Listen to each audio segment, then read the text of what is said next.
Hey everybody, it's author MD New. Welcome back to my writing tips and tricks for authors. Today I thought I would share some ways to help you improve your writing. These are just some basic, simple tips that I hope will help you as an author and writer improve your writing and keep you motivated. But before we do that, I invite you to please like this video, subscribe to this channel if you haven't already, as I try and put out new content all the time to keep you writing and to improve your writing. Okay, let's jump into today's writing tips and tricks for authors, improving your writing.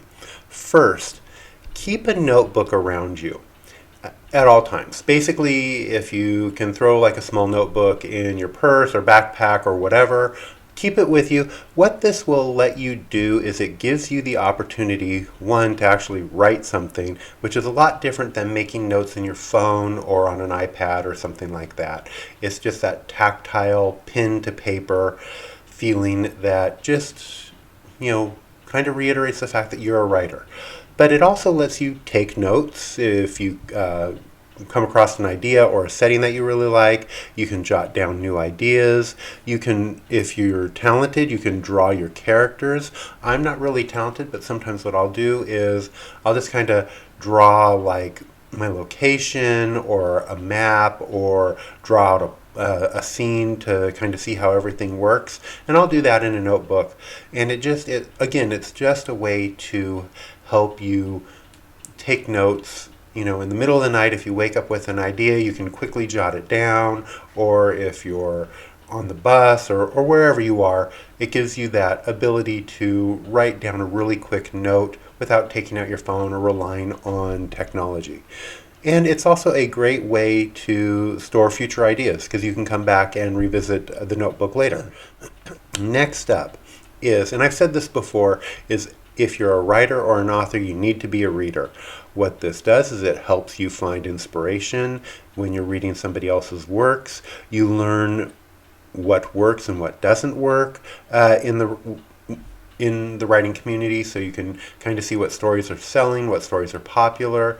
You also get the opportunity to kind of pay attention to things in the story that you really like. Like if there's an idea in there, it just kind of, it's like, oh yeah, I really like that idea. I can use that for my own book or use something similar.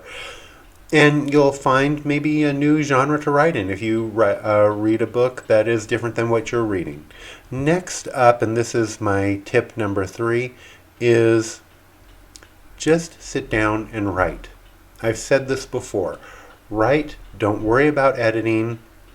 Get that first draft done. There is going to be plenty of time for you to go back and edit. The first draft is for you to get your thoughts onto paper or into the computer, and it just, the first draft is all about you and your story. Then going back afterwards and editing it, that you can totally do later, because trust me, you're going to be doing a lot of editing. Tip number 4 is claim being an author, claim being a writer. What I mean by that is when you're out and people ask, oh, what do you do or what are your hobbies? Tell them, I'm an author, or I'm a published author, or I'm a writer. I've written this number of books, or I write sci-fi, or I write this. Claim it, own it, because what that does is it will help give you confidence. It's like, yeah, I am a writer. Yeah, I am an author. Yeah, I've written 13 novels or 14 novels, or I've been published, or whatever. I know for me, I tend to struggle with this. I know this past weekend I kind of hemmed and hawed when somebody brought up the fact that I was a writer, because, I still have that imposter syndrome I think we all suffer with. But, I still say I'm a writer. I write books. I've published 13 plus books. I've been in some anthologies. So yeah, claim it, own it, be proud of it, be excited. The more you're excited about being an author or being a writer, the more other people will be as well. Last up, and this one is kind of a big one, set aside time each day or each week to write.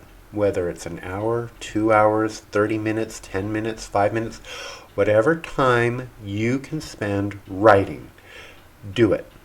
but set it aside every day and make yourself accountable. Why I think the time is more important than just saying, oh, you're going to write 500 words a day or whatever, because you might not be able to do that. You know, it doesn't sound like writing 500 words is hard, but trust me, it can be. So, you know, there are going to be times where you may only write 100 words, but there may be times where you sit down and write 3,000 words. But if you can make yourself accountable to write each day, it builds a habit of writing. And you'll find that when you don't do it, you're going to miss it and want to do it. So just keep that in mind. Set yourself a goal. Every day I'm going to write for a half hour. Every day I'm going to write for an hour. Every week I'm going to write for 2 hours. Set a date, set a reminder on your calendar, and say, no, this is my dedicated writing time, and this is what I'm doing. That way you're setting expectations up with your family and friends too. It's like, hey, look, I'm going to be writing during this time, so don't ask me what I'm doing. Don't come and bother me. Leave me alone. Let me write. Let me as a writer have this 1 hour every day to write. Okay, well, those are my tips and tricks for this week, or for today, I should say. I really hope that helps you. I know this has kind of been a shorter one, but I think it's an important one, and it's all about ways to help you improve as a writer. So I do hope that these help. I've been author MD New. Thank you everybody for joining me. Please, again, I invite you to please like this video and subscribe if you haven't already. All right, guys, have a great day, and we will talk to you again real soon. Take care now. Bye-bye.